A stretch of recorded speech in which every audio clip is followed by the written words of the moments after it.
Hello friends, this is Village channel, and in this video we will talk about Wi-Fi and hotspot problems in Realme Narzo 30 or Narzo 30 5G.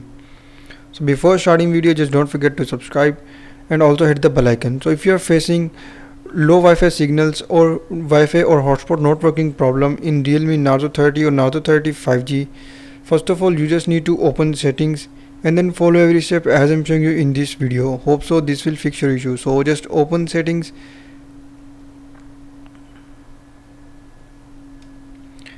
and here down below we have advanced settings option. So just go to advanced settings